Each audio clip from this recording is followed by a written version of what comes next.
El saber como una reconstrucción del arjé, como una reconstrucción de la soberanía, de aquel título que permite simultáneamente conducir la ciudad, resolver los conflictos y participar en un proceso educativo que haga posible esa misma resolución. Esto ha sido la conclusión de nuestro encuentro anterior y lo que está en cuestión en el mundo griego. Podría decirse que esto es lo que está en cuestión siempre en las culturas, ¿no? Lo que ocurre es que en aquellas culturas en las que los procedimientos de resolución apelaron a un esquema completamente definido, bien por una escritura sagrada, bien por una estructura política que no sufrió quiebra, pues esta pregunta se contesta por la propia facticidad histórica de aquellos procedimientos que han sido introducidos. He dicho muchas veces en esta misma clase, lo he dicho ya, que en realidad aquello que caracteriza la originalidad del mundo griego es que culturalmente tiene mucho de fracaso, ¿no? De incapacidad para crear un esquema, un modelo, ¿no? un prototipo que determine la vida social en un sentido o en otro. Y también he dicho, y recuerdo ahora, que en cierta medida nosotros somos herederos de ese fracaso. Somos, pues la consecuencia, en general la cultura de Occidente, de esa indefinición, de esa pregunta no determinada en su mismo principio, que lleva a la discusión interesante, a la discusión en la que nació, los signos de identidad culturales que nos caracterizan, ¿no? Por la gestión o gerencia, por así decirlo, del poder, ¿no? de la soberanía. Bueno, la respuesta que esas sociedades, las sociedades griegas sometidas a la estasis, a los procesos revolucionarios, a la imposición de los tiranos o de las leyes dialécticas para evitar la discusión sin fin, el proceso que hizo o que convirtió en una cuestión central la pregunta de cómo se gestiona el saber, cómo resulta legítimo y por ello mismo recaba títulos para la educación ciudadana, de esa pregunta central, de esa pregunta decisiva en toda la organización social, no tuvo en Grecia, y esto es lo más importante de todo, no tuvo en Grecia una respuesta unificada. Por eso cabe hablar de fracaso cultural. Fracaso, en cierto modo, milagroso, ¿no? Fracaso del que nacieron opciones, instancias, de las cuales la filosofía, que he terminado la charla anterior diciendo no puede ser entendida como el paso del mito al logos, ¿no?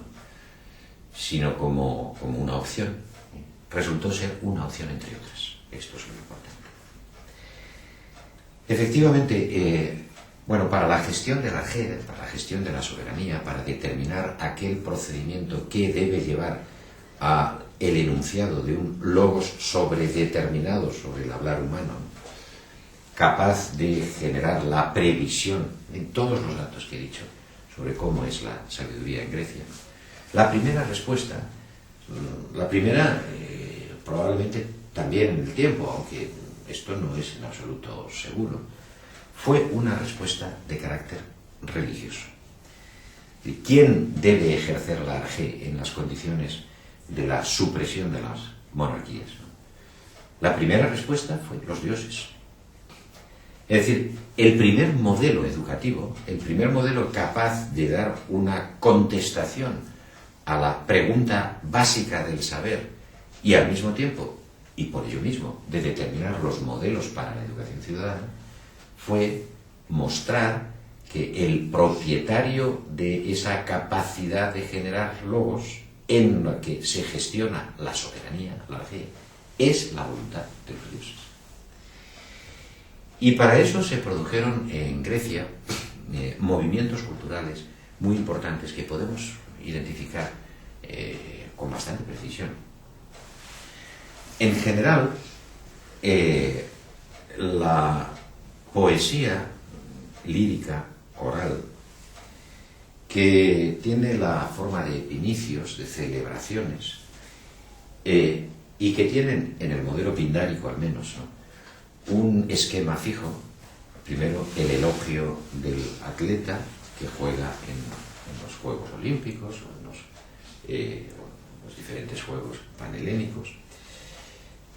Después de ese elogio viene la memoria de otras hazañas que fueron hechas por los dioses o por los héroes dentro del tiempo en que los hombres y los dioses estaban unidos por la noción de la soberanía, es decir, porque eran reyes, y que terminan siempre en una apelación moral o gnómica, es decir, que introducen, después de esta rememoración, después de esta actuación o reactualización de la memoria, de la analogía entre el comportamiento divino y el comportamiento del atleta que ha ganado en los Juegos. La conclusión, digo, es la aparición de una literatura moral, de unos versos gnómicos, en donde se establece los deberes a que ellos llevan y las formas en que se resuelven los conflictos mediante el elogio de las virtudes. Este modelo, que es el modelo pindárico, es una clara manifestación de una forma de entender el saber que otorga a la divinidad, al concepto de divinidad, los mecanismos básicos de la apropiación de la fe, de la apropiación de la soberanía. Hay muchas evidencias a favor de que este modelo fue el modelo, digamos, básico y originario del mundo griego, sobre todo a través de una evolución de la propia idea de religión.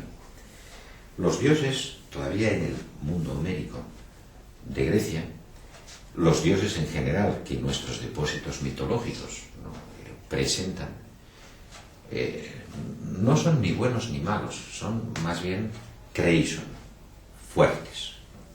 Entonces imponen su voluntad, y esta voluntad no tiene ninguna conexión o vinculación con la moralidad, es decir, con la determinación del ethos. Los dioses son caprichosos. En unas ocasiones ayudan y en otras niegan la ayuda a los héroes. Y la reacción de los hombres es más bien la reacción que todavía está en la religión homérica, bien presente, de retirarse allí donde está Dios. Cuando Odiseo en su nave reconoce a Atenea y Atenea le pide la ofrenda de su veneración, Odiseo le contesta: cuando te necesité en otras ocasiones no estabas, ni supe de ti. Déjame ahora.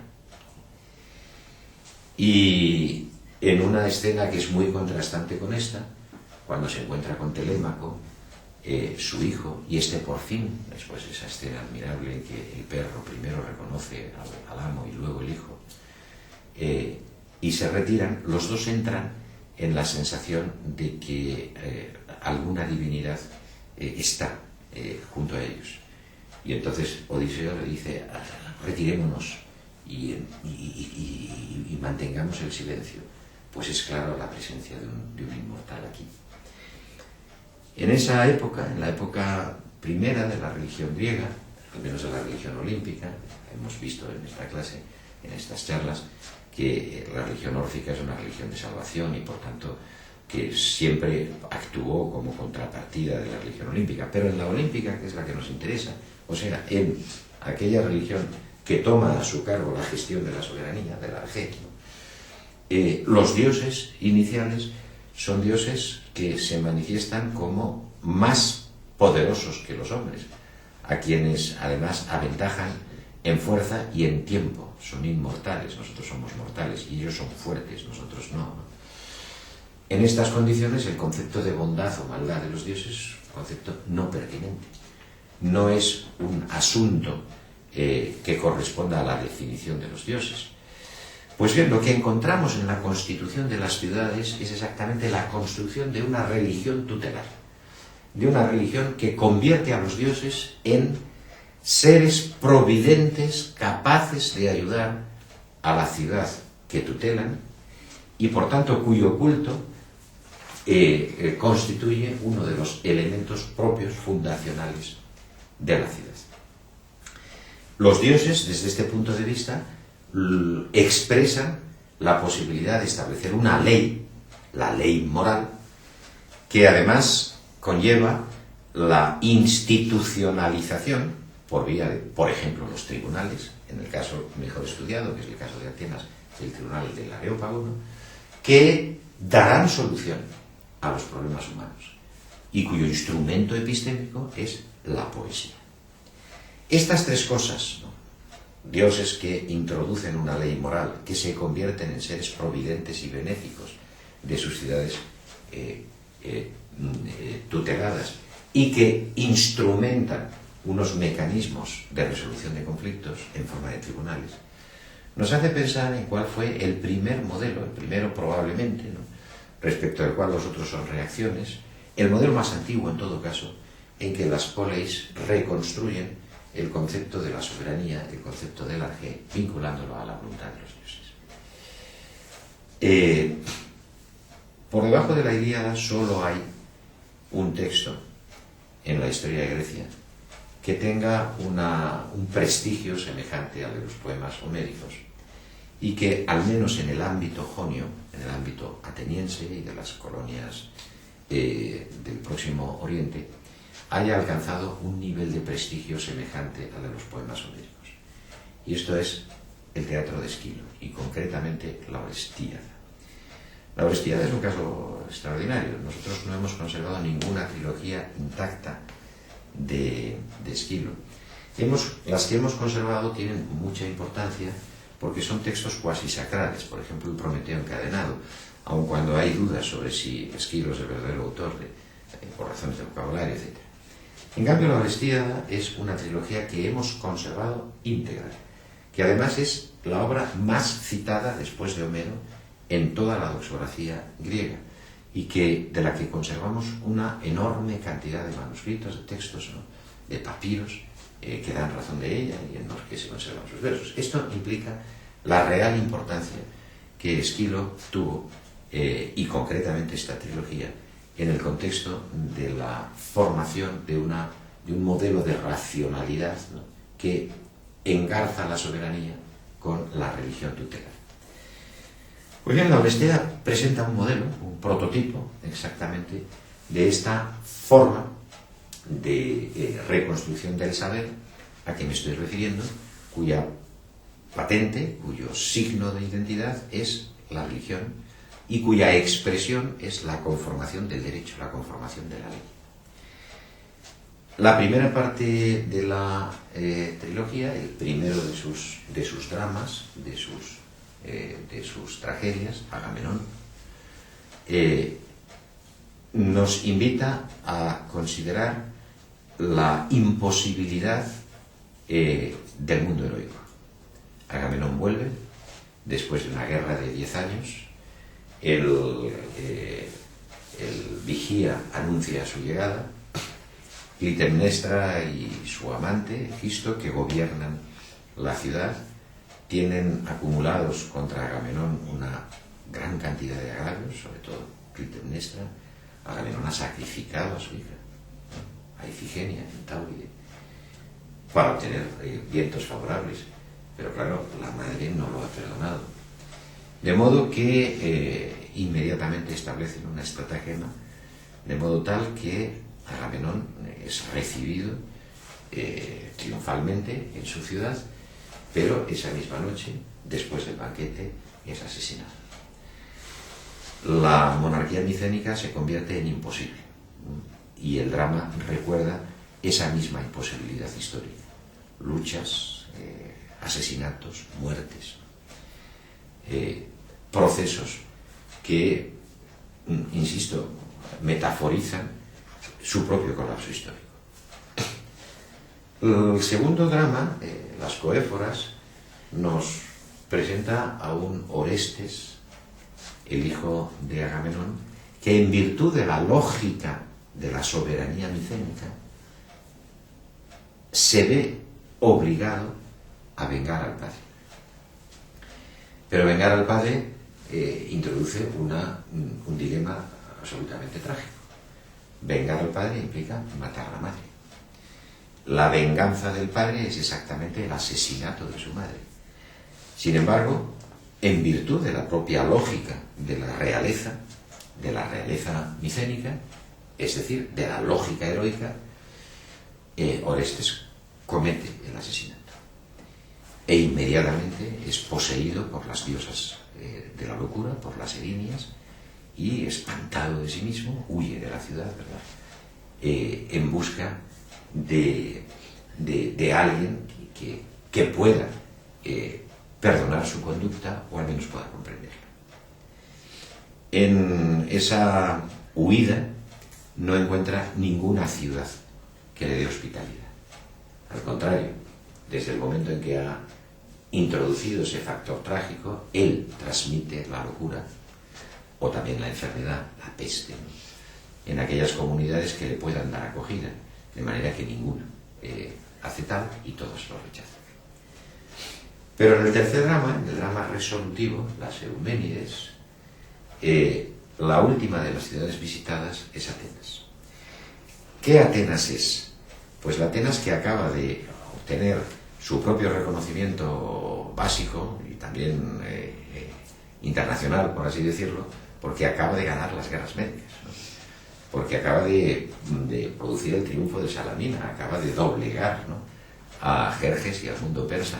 Se ha hecho con el dominio, a pesar de que los espartanos han sostenido en las Termópilas el empuje persa, las verdaderas batallas, las importantes, han tenido por protagonistas a los atenienses, Maratón, Salamina, ¿no? Y los atenienses pues han salido de esta pugna histórica con una firme conciencia de sí mismos, con un gran poder, de hecho, con una extensión inmensa de su influencia, etcétera, etcétera.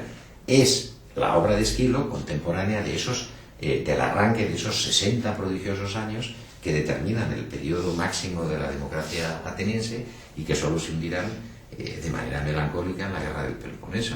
Es la época de las reformas de Gialtes y de Pericles, ¿no? Y en ese momento se produce el acto poético, es un acto poético. La poesía es, luego lo veremos esto, es exactamente el modo de vehicular la sabiduría en el modelo religioso que produce la reconciliación y por tanto el encauzamiento, por así decirlo, del saber soberano que va a imponer el mundo ateniense. En efecto, los coros atenienses, divididos en dos, ven los pros y los contras de aceptar la hospitalidad de Orestes. Pero quien ha empujado a Orestes hacia Atenas es Apolo, y quien terminará resolviendo el asunto es Atenea. Atenea se presenta y dice: sí, debéis darle la hospitalidad, pero ya no puede ser más un asunto personal. Estas cosas tienen que resolverse de acuerdo a leyes que expresan la voluntad de los dioses y que se ejecutan por un tribunal. En el acto fundacional del tribunal del Areópago se constituye la democracia ateniense. Y se constituye políticamente la democracia ateniense de acuerdo con un sistema de creencias religiosas. El hombre, los ciudadanos, aceptan que la ley tiene caracteres divinos, expresa la voluntad de los dioses, y en la aquiescencia a esa voluntad, en este caso la voluntad de Atenea, organizan las instituciones de forma que saber es recordar los títulos de legitimidad de esas instituciones. Bueno, la sabiduría religiosa está como forma de racionalidad, como modelo de racionalidad, está acreditado en las propias discusiones con que Platón plantea algunos de sus diálogos. Cuando en el Protágoras, en el arranque mismo del diálogo, pregunta: ¿qué opinas tú que es ser sabio, ¿no? Protágoras contesta: bueno, la visión tradicional es ser experto en poesía. Es una respuesta completamente histórica. no es en modo alguno una respuesta metafórica. Consiste, en efecto, en recordar, y por medio del análisis de los textos poéticos sacrales, actualizar continuamente el vínculo que unifica a los dioses y a los hombres. Desde este punto de vista, la identidad entre saber y saber divino se manifiesta en el hecho de que si la poesía es el mecanismo de la racionalidad, ¿no?, el análisis de la poesía, su expresión es el teatro. Y por eso el teatro tiene en el mundo ateniense, en el mundo donde se ejecuta de manera más clara esta solución, ¿no?, esta solución del poder del demos sometido a la voluntad de los dioses, donde se ejecuta de manera más clara dos procesos, ¿a cuál más importante? El primero es el que la sociedad misma es la que gestiona el culto a los dioses. La sociedad se identifica de tal manera con la voluntad de sus dioses titulares que ella misma se organiza de acuerdo con un calendario de fiestas que va reconociendo en cada momento los enlaces, los lazos, ¿no?, que lo unen a los dioses. Y segundo, y es igualmente importante, en la organización de todo un instrumento pedagógico, un instrumento de formación de la ciudadanía, que consiste en primer lugar en el aprendizaje sin más, desde luego, de la poesía, pero sobre todo en segundo lugar en el acto ritual, que es un acto religioso, de acudir a las representaciones teatrales. Las representaciones teatrales, arte de Dionisos, que forman parte del territorio sagrado de la Acrópolis, son el mecanismo público en el que se produce la paideia social. Allí los ciudadanos aprenden lo que es objeto de temor y compasión, y con la visión de aquellas acciones que son objeto de temor y compasión, ¿no?, experimentan una purga, una purgación de sus pasiones, de sus deseos desmesurados, y aprenden esa conducta mesurada que permite la subsistencia de las leyes, ¿no?, de las leyes consideradas como divinas, como representantes del espacio público, cuya garantía de verdad está dada por la voluntad de los dioses. Platón recoge íntegramente este programa, y realmente cuando él va a introducir la educación filosófica, como luego veremos, ¿no?, lo respeta en el sentido de que percibe que ese es el cimiento, la solidez misma de las sociedades, ¿no? En el Critón, cuando se le propone a Sócrates que huye, tiene la oportunidad de huir, ¿no?, nos parece que si huyera las leyes se podrían presentar ante mí y inquirirme por qué lo has hecho. Incluso si las leyes son injustas, esta va a ser la forma de la crítica filosófica, como luego veremos. Ellas son la representación de la divinidad. Puede cuestionarse si el modo de llegar a la definición de las leyes a través de la tradición religiosa es o no el correcto. Platón va a decir que no es el correcto. De hecho, hará una crítica a la poesía. La crítica de la poesía es en el mundo platónico tan importante como la crítica de la sofística, ¿no? Sin embargo, la posición divina que ocupan en sí la promulgación de las leyes y su subsistencia lleva a que Sócrates tenga que aceptar en razón misma de la cohesión de la soberanía, ¿no?, su ejecución, su sacrificio, para que no sean depuestas las leyes.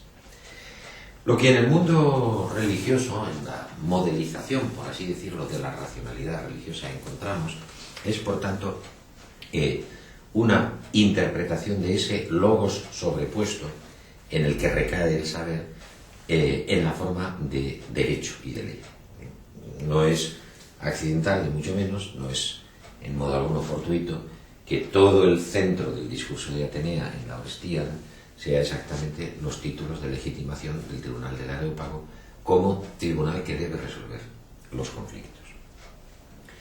Por tanto, podemos asegurar que una respuesta del saber, ¿no?, o una respuesta a propósito del saber que elaboró Grecia fue la creación de un modelo racional jurídico en donde racionalidad y derecho están vinculados a su legitimación religiosa, de las formas sociales y por ello mismo también de las formas educativas por las que debía legislación.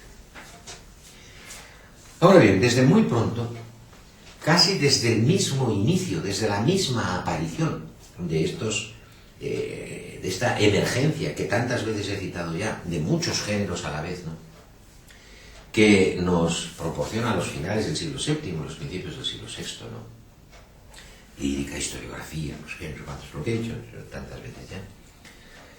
Desde muy pronto advertimos que este modelo recibió críticas y fue sometido a debate.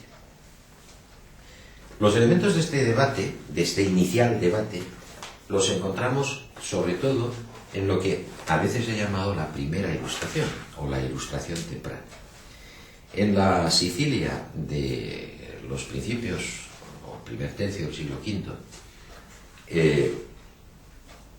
y justamente al lado de la aparición de otros textos que igualmente recabarían, ¿no?, su derecho a estar citados en este horizonte, por ejemplo, los de en la lírica coral Sícoro, los de Parménides, en lo que va a ser la literatura sapiencial, ¿no?, encontramos textos de dos personajes, Corax y Tisias, pero sobre todo Corax, que es el que me interesa, que afrontan el problema del saber desde otro punto de vista. El horizonte de Corax pues es bien conocido. Es un abogado vinculado a la corte de uno de los reinos, de las monarquías sicilianas, sometidas a procesos revolucionarios, que, terminada la revolución, de alguna forma tienen que reconstruir la propiedad de los territorios que han sido invadidos, de los propietarios que han sido muertos, ¿no?, etcétera, etcétera. Y esto pues lleva a una serie de conflictos en cadena, para resolver los cuales el único mecanismo existente son los tribunales, algo análogo al Tribunal del Areópago. Lo que importa en esta segunda modelización es el siguiente punto, que queda bien reflejado en la importancia que se le va a dar al logos puramente humano. Bueno, la conformación de la voluntad general que va a llevar a la constitución de las leyes y a la resolución de los conflictos no está en las manos de los dioses, está en las manos de los hombres. La soberanía no es susceptible, la arjé, no es susceptible de una reconstrucción unificada por vía de la voluntad divina, sino que está, de hecho, pluralmente repartida entre las voces humanas que forman parte del juego de los intereses. Es decir, que constituyen los agentes, los sujetos de los procesos judiciales puestos en marcha.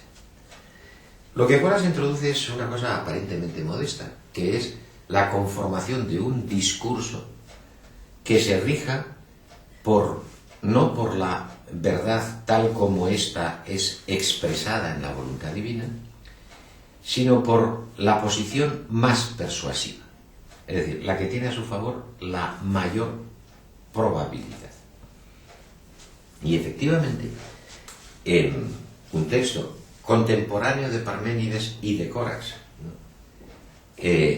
fragmentario, encontramos una cita que es absolutamente decisiva. Dice, ellos, se refiere a los filósofos, de eso ya hablaremos después, hablan de la verdad. Estos, y ahora se refiere a los retóricos, y la cita es a propósito de Corax, sin ninguna duda, hablan de la probabilidad, del ecos. Otra manera de afrontar el arjé, por lo tanto, es señalar que aquello que ha sido dividido ya no puede recuperarse.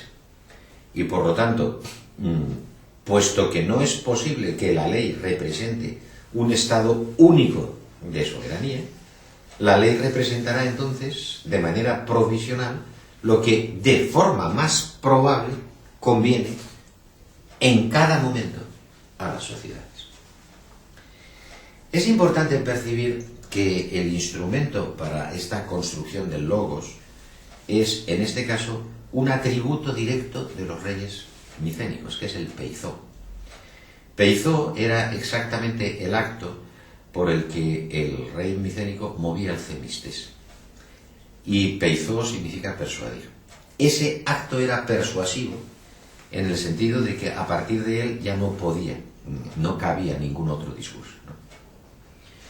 Pues bien, si se estima una soberanía compartida, si se estima que la palabra no es de los dioses, no es del Dios, no es de lo divino, sino que es de los hombres, el acto de persuadir es exactamente la atribución que cada parte que toma para sí la palabra puede proponer y lograr en un discurso enfrentado con otros discursos. Así que cuando se elige lo probable, se está con ello estableciendo dos consecuencias importantes. Uno, que lo que es objeto de la sabiduría es exactamente el mundo de la persuasión. Que lo que reconstruye la soberanía es la posición más persuadible. La posición más probable es aquella que persuade, ¿no?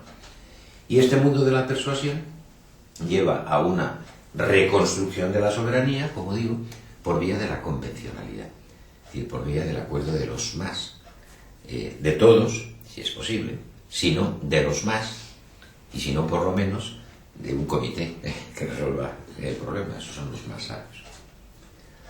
El mundo de la retórica nace con Corax y Tisias, ¿no? Y es un mundo que ha encontrado formulaciones diversas en Grecia hasta llegar a eclosionar a través del movimiento sofístico en ese gran movimiento que llamamos de la Ilustración.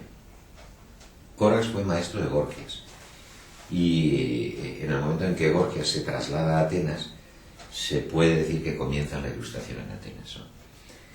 Efectivamente, en la Atenas del siglo V, finales, y de la primera parte del siglo IV, el gran debate va a ser ese. Un debate entre la religión y la sofística, entre la soberanía religiosa que pone en el fundamento de las leyes la voluntad divina y por tanto que convierte a estas, a las leyes, en inamovibles, y la radicalización de la democracia, el otorgamiento de un valor que ya no será sacral, sino puramente humano, a la discusión humana, que por ello hace de las leyes algo que, sea por su naturaleza, sea por pura convención, puede ser intervenida en cualquier momento, puede avanzar, puede cambiarse, de acuerdo con un criterio que la sofística definirá con mucha claridad, el criterio de provecho o de utilidad, el criterio del ofelimos, ¿no?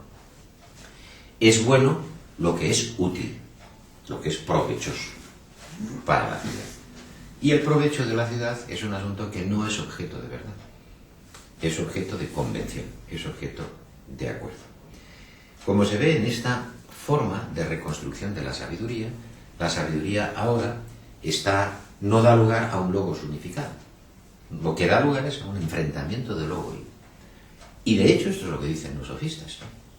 Que la sabiduría es compartida siempre y que es objeto de un enfrentamiento entre dos logoi, disoi logoi, discursos enfrentados o discursos dobles. Se ha hecho muchas críticas a propósito de este concepto, sobre todo desde que Platón lo interpretara en un sentido perverso, ¿no? Acusa a Protágoras de hacer de la causa más débil la más fuerte, o de tener la capacidad de argumentar a favor de dos cosas contradictorias. Pero esto es una maldad platónica. Lo que los discursos dobles proponían eran ejercicios de escuela. Los escolares ya no tendrían que aprender poesía, es decir, aprender el depósito de la memoria griega, sino que lo que tendrían es que aprender a defenderse, a construir mediante modelos dobles, ¿no?, los pros y los contras de cada cosa. Y tenemos varios ejemplos que se nos han conservado, sobre todo los de Antifonte son los más llamativos, de Diso y Lowe, ¿no? Dada una cuestión, pero este es un ejercicio de escuela, que se muestra muy bien, cómo se entiende el saber y cómo se entiende la educación, ¿no? Dada una cuestión, un ejercicio es encontrar argumentos a su favor, y otro ejercicio paralelo es encontrar argumentos en su contra. Al margen de la opinión de Platón, estos ejercicios de escuela hacían o educaban a la ciudadanía en el sentido de que su voz era la constitutiva del saber y por tanto la que podía reconstruir un concepto de soberanía basado en la gestión pública, en la gestia koiné, en la gestión pública de los asuntos humanos. De hecho, la sofística lo que hizo fue radicalizar la democracia. Y Pericles fue un hombre que mantuvo un equilibrio entre formas de explicación física, tuvo como ministro a Anaxágoras, y formas, sobre todo, de reconstrucción del saber, por así decirlo, en la sofística.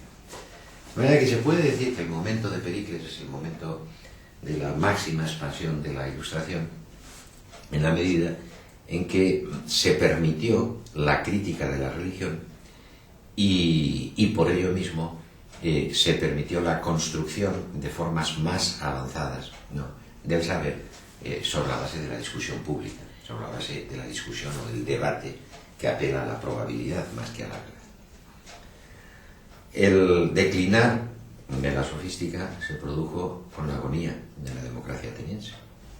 En la medida en que la democracia ateniense, sometida, de acuerdo con la crítica que ya formulara Platón, a la presión del deseo de los ciudadanos y a la incapacidad de dar respuesta a sus propios problemas, terminó en el desastre del final de la guerra del Peloponeso y de la invasión de Esparta, pues la sofística quedó herida, quedó degradada. De hecho, el mundo platónico no es más que un intento de reconstrucción en vista de este doble fracaso, el fracaso de la democracia censitaria o religiosa, pero también el fracaso de la democracia radical, ¿no?, de la democracia ciudadana, de la democracia del poder del demos, ¿no?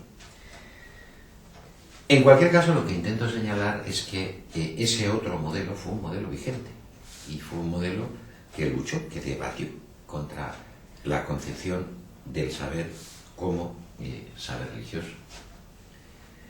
Bueno, en estos parámetros es donde se ve, a mi juicio, con gran corrección, con gran acopio de datos, de una manera que no es fantasiosa, sino que es históricamente testimoniable, ¿no?, perfectamente recogida en textos, cuál fue, primero, el sentido y segundo, las condiciones de nacimiento de un tercer modelo.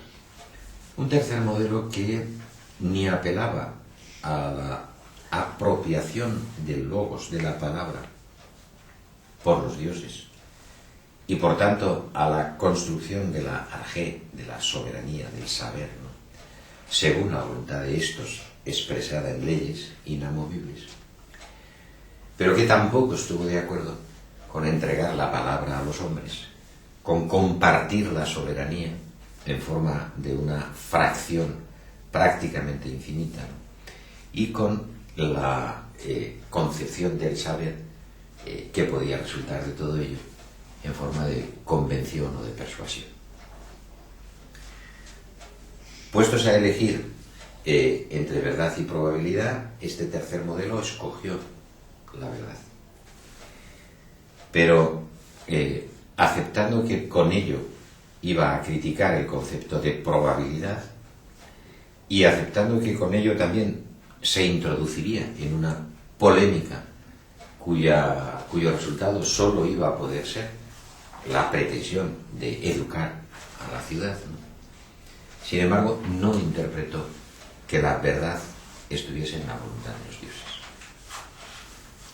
Este tercer modelo es propiamente el modelo filosófico. Y este modelo filosófico conforma de antemano un tipo de saber voluntariamente muy conservador. Nuestros primeros fragmentos que podemos reconocer como filosóficos, aquellos donde la indefinición no es notoria, aquellos, por lo tanto, que no por expresar algo en torno al saber, porque la poesía gnómica también lo expresa. Como al principio de estas charlas dije, es imposible determinar en los géneros fenómenos que correspondan al saber, porque el saber está repartido en muchos géneros, porque el saber está encontrado también en la poesía, en el teatro, en la historiografía. Por cierto, antes he debido decir que la historiografía es el gran instrumento de la sofística. La sofística, en efecto, lucha contra, ejerce el instrumento que opone a la expansión de la poesía y del teatro, es exactamente la reconstrucción de los hechos tal como son, porque estas son reconstrucciones humanas, ¿no? Por eso Heródoto es uno de los representantes de los inicios de la Ilustración. El explicar las cosas según fueron vistas, aunque después él tenga muchos elementos de complicidad con explicaciones míticas y religiosas. El gesto mismo es este gesto de dotar a la humanidad de su causalidad propia, hacerla agente de sus actos, que esto es lo que significa la Ilustración. Perdón por este paréntesis, queda ya cerrado. Volvamos a la filosofía. No, por tanto, por hablar del saber, que está en muchas manifestaciones literarias, en todas las manifestaciones literarias que emergen, que afloran casi repentinamente en los comienzos del siglo VI, sino porque define el saber de una manera en la que es imposible no ver un gesto arcaizante, una especie de regreso a sus orígenes. En efecto, quiere todavía rescatar la verdad, pero no entiende que la verdad pueda ser puesta en la constitución de las religiones tutelares, sino que intenta de antemano presentar como sujeto de la soberanía algo que ni sean los dioses ni sean los hombres. Bueno, en los textos que reconocemos así, con esta deriva, el gesto filosófico se define por el hecho de que se entrega la soberanía a alguien, insisto, que no siendo los dioses ni los hombres, sin embargo puede ser sujeto de ellos. Y ese alguien es la physis, la naturaleza. Por eso tiene sentido preguntarse por cuál es la arjé de la physis. Tiene sentido preguntarse por cuál es el elemento que ordena, determina y gobierna. Porque la sociedad humana es una forma de la naturaleza. Y por tanto, ese mismo elemento que domina en la naturaleza, como su soberanía propia, como aquel elemento que manda, será también de encontrarse aquel que pueda organizar mediante leyes. Solo que ahora las leyes ya no son expresión de la voluntad de los dioses ni expresión de una convención humana, sino que son exactamente algo ínsito, introducido en el interior, inmanente a la naturaleza, que se despliega en forma necesaria, de suerte que provee las necesidades de cualquier interrogatorio sobre la verdad, en este sentido preciso. Es interesante percibir cómo este gesto es un gesto que recuerda en su mismo anacronismo el modo del saber micénico. De hecho, una cosa muy interesante descubierta por Thomson es el que nuestros primeros filósofos, aquellos que tienen una acreditación real, teniendo en cuenta la promiscuidad de los márgenes o la indefinición de los márgenes, a los que me he referido tantas veces ya aquí, aquellos que identificamos más con el gesto filosófico, Thompson descubrió que la mayoría de ellos son reyes. La filosofía nace en la Jonia anterior, es decir, en aquellas colonias que proceden de la emigración micénica en el momento del hundimiento de los reinos micénicos, y que se organizan en el primer proceso colonizador, que no es un proceso consciente o voluntario, sino que es más bien un reflujo de huida. En efecto, Tales de Mileto era rey, Anaximandro era rey, y conservamos una columna que se le dedica.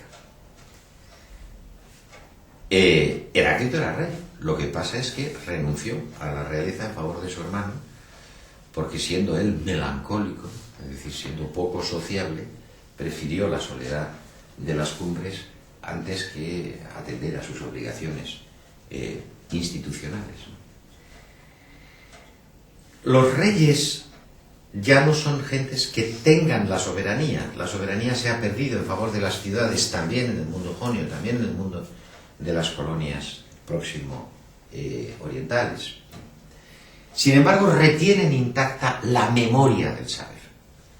Y la memoria del saber es la de ese acto realizativo capaz de crear, de ser definido en forma de leyes que expresan un discurso sobredeterminado, un discurso no manipulable por los intereses humanos y esta es la novedad, no por ello coincidentes con la voluntad de los dioses. Estas leyes son las leyes de la naturaleza.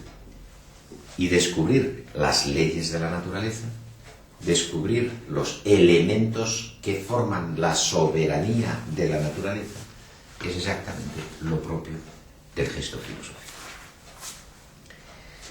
Probablemente, y esto lo vamos a ver en las próximas sesiones que nos reunamos cuando hablemos de los presocráticos, probablemente en ninguno de los jonios iniciales, los que eran reyes, ¿no? Bueno, Pitágoras era rey, fue despedido, exiliado, y él se marchó corriendo hacia la Magna Grecia, porque corría su vida peligro en Éfeso, pero cuando llega a la Magna Grecia crea una comunidad, ¿no?, de la que se inviste con los caracteres de rey. Y bueno, pues un pitagórico heterodoxo y escindido de la comunidad pitagórica es Parménides. Con Parménides probablemente la filosofía toma conciencia de sí. Con Parménides probablemente todo lo que es un oscuro recuerdo ejercido por basileus, por reyes, ¿no?, que en fin, introducen, que incorporan al concepto de saber su propia memoria, ¿no?, de la soberanía micénica. Con Parménides, donde ya hay ciertamente una especie de clarificación de las bases de la filosofía, encontramos estrictamente lo que estoy diciendo. A Parménides lo conduce una diosa, pero esa diosa ya no es una diosa personal, es Aletheia. Aletheia es una diosa sin rostro. De hecho, tenía templo en la costa italiana y era denominada así, el templo de la diosa sin rostro, la diosa Aletheia.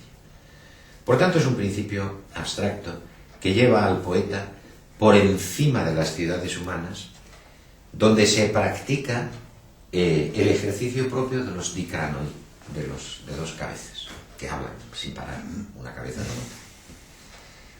Lo más probable es que haya que ver ahí, en los dikranoi, el recuerdo y la crítica a las disyuntivas retóricas que la escuela pitagórica tenía. Es decir, los pitagóricos conformaron un mundo retórico muy vigilado por la filosofía, donde efectivamente había la confrontación de razones, ¿no?, las dicotomías pitagóricas, de las que se aceptó después Platón.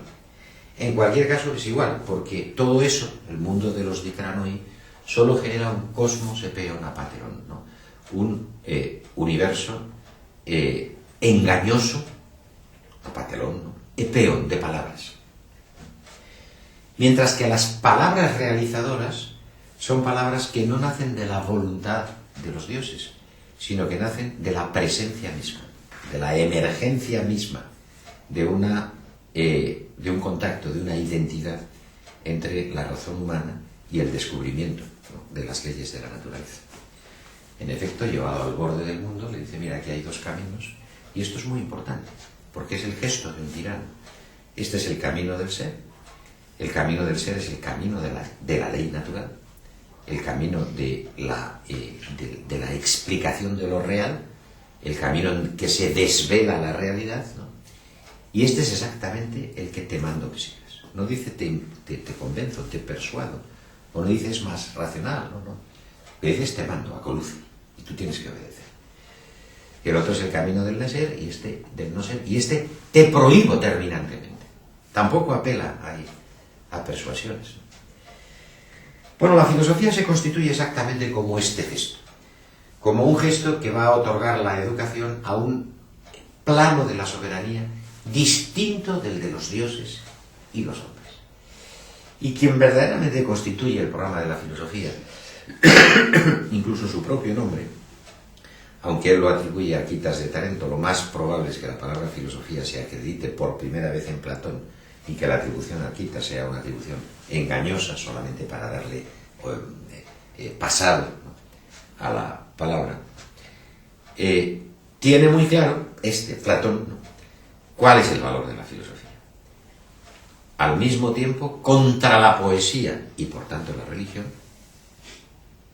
y contra la sofística y por tanto contra la educación democrática. En este punto, la filosofía se presenta a sí misma como el saber de lo oculto, siendo lo oculto las leyes que rigen a la naturaleza y por tanto también el comportamiento de los hombres. Y esto es lo que más interesa de todo. En este gesto no hay ya publicidad. La gestia koiné es subordinada al concepto de verdad fuerte, como es el que propone la filosofía. No es un asunto de gestión, sea a través de la ritualidad de la religión tutelar, sea a través del debate en la asamblea.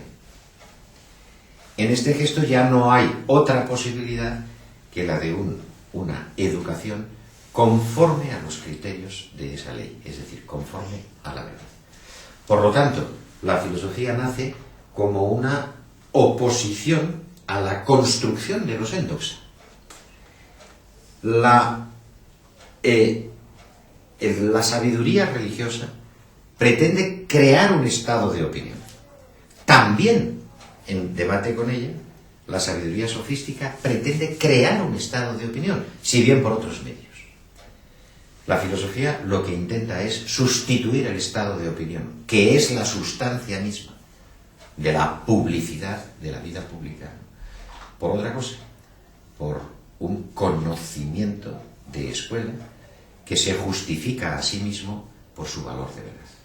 Nadie entre aquí que no sepa matemáticas, que no sepa geometría, ¿no? En esta transferencia del saber, en la que se ejecuta la arjé, se ejecuta el conocimiento del principio, bajo la forma de leyes del conocimiento, bajo la forma de leyes de la naturaleza que son apropiadas por el conocimiento. En esa forma, la pedagogía correspondiente es la de la episteme. La política correspondiente es la de la episteme.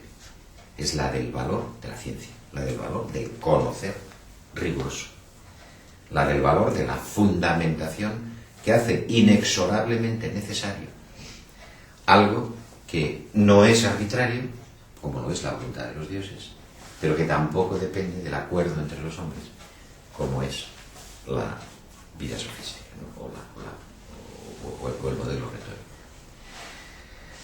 Bueno, queda por decir que vamos a comprobar a partir de ahora, en las siguientes dos sesiones, a través de la construcción de los presocráticos, y eso es lo primero que tendremos que decir, quiénes son, ¿no?, etcétera, cómo se va elaborando esta forma de sabiduría, ¿no?, esta apelación a la soberanía de la naturaleza, y a esta forma de educación, que es una educación en la que lo público ya deja de tener importancia, porque no hay que educar en doxa, sino en la verdad. Y para la verdad no hay ningún espacio que no sea ocupado por ella misma. Vamos a seguir ese proceso. Pero lo que me interesa recalcar para terminar la sesión de hoy es que cualquiera que sea lo que después veamos y cómo detallemos específicamente esta nueva forma de saber que es la filosofía, se constata con ella dos cosas muy importantes. La primera, que no nació como un acto genético a partir de un presaber que se conduzca al saber, sino que nació de forma polémica. Esto es lo primero que interesa. En pugna con otras formas de saber, con otras pretensiones distintas de organizar la AG, ¿no?, de una comunidad, que no hay por tanto un proceso unitario que pase de un antes a un después, siendo ese después definitivo que sea el de la filosofía, sino que en realidad la filosofía fue una opción en medio de otras. Esto es lo primero que debe quedar muy importante. Y segundo, y decisivo, que además ninguna de las tres triunfaron. No hubo nunca un triunfo de la filosofía sobre la retórica, o de esta sobre la religión, o de la religión sobre las otras. En formas que provisionalmente significan avances y retrocesos, la religión retrocedió en la época de la Ilustración, la sofística retrocedió en la época de la República moderada de Trasíbulo, pero vuelve a tener un florecimiento inmediato cuando en las discusiones que tratan de organizar la República Romana bajo la forma del imperio, que además tuvo una importancia crucial también antes en el periodo helenístico y por la misma razón, es decir, cuando lo que se intenta es establecer algún tipo organizativo de la sociedad, ¿no? Y por los mismos motivos tampoco la filosofía triunfó, ni pereció. Organizada en forma de escuelas, organizada en sectas, muchas veces con caracteres secretos, o al menos muy minoritarios, sin embargo, mantuvo continuamente la llama de aquel saber de ciencia, de aquel saber riguroso que estaba en pugna, ¿no?, con nosotros. Este no triunfo y por lo tanto esta refutación de toda linealidad que estoy presentando es exactamente la raíz más profunda de nuestra cultura. Las tres fuentes están en nosotros de manera permanente. Siempre hay una pugna entre el saber por ciencia que pretende organizar la sociedad, el saber por principios que pretende organizar la sociedad, por principios morales, o el saber por convenciones, por acuerdos, que también pretenden organizar la sociedad. Y la convivencia de estas tres fuerzas que reclaman cada una de ellas los atributos del saber y, por tanto, la capacidad de organizar la sociedad. La convivencia sin triunfador, ¿no?, nunca, de estas tres fuerzas, es lo que han hecho de Europa, este caso de la cultura occidental, este caso extraordinario que es. No porque sea superior a otros. Sus procedimientos de resolución han necesitado mecanismos que finalmente tienen que apelar también, como en todas las culturas, a procesos reglados, a protocolos fijos. Los nuestros son tales que llevan en sí mismos el debate cultural de la racionalidad, que llevan el enfrentamiento de las razones. Cuando aquellos que quieren consensuar el modo de vivir se oponen a los principios, en fin, que consideran rígidos, etcétera, de la religión, siempre hay una religiosidad que apela a razones que no pueden ser alteradas por la vida política, que no pueden ser cambiadas o modificadas. Y esto que es válido para estas dos es también válido para el esfuerzo científico, que pretende muchas veces resolver, mediante apelaciones al conocimiento riguroso, lo que son incapaces de resolver la religión o la política. Religión, política, ciencia. Religión, política, ciencia. Estos son formas de saber. Y son formas también, y por ello mismo, de la organización del poder. No hay una historia del pensamiento. Esto es una sandez. hay una historia de modelos diversificados en los que se pretende arraigar construcciones sociales definidas, cuya obligada convivencia polémica ha generado un tipo de cultura en la que los signos de inestabilidad son exactamente su propia razón de ser. La filosofía es uno de esos signos de inestabilidad. Y perseguir la historia de la filosofía es, sea en sentido positivo o negativo, incorporando por lo tanto sus razones justificatorias y sus propias críticas, sus propios fenómenos críticos, ¿no? Es, digo, la historia de la filosofía, perseguir la historia de esa pretensión de conocimiento riguroso que, no siendo identificable con la voluntad de los dioses, pero tampoco con la negociación y el pacto de los hombres, puede encontrar en las leyes de la naturaleza el factor justificador, el elemento que justifica una determinada organización de la soberanía. Es este gesto que tenemos que discutir en este curso. Es este gesto, de una u otra manera, abierto en los albores del siglo VI, en cierto modo como recuerdo del discurso de los reyes micénicos, en cierto modo en el rifirrafe de los conflictos revolucionarios que hundieron el mundo o que perturbaron el mundo griego en la mitad del siglo VII y los principios del siglo VI, ¿no? En ese mundo es esta la filosofía, al lado de los otros saberes, lo que vamos a perseguir en este curso. Y es importante darse cuenta que ese gesto es el gesto de la episteme, el gesto de la ciencia, el gesto del conocimiento riguroso, ¿no? Y por tanto, pues bueno, esto ya también determina una línea de demarcación entre ese gesto y otros gestos. El que no quiera pasar por este gesto, pues ya sabe que tiene otras opciones. Puede hacer poesía, desde luego, o puede dedicarse a la política. Bueno, pues ahí es donde seguiremos la próxima.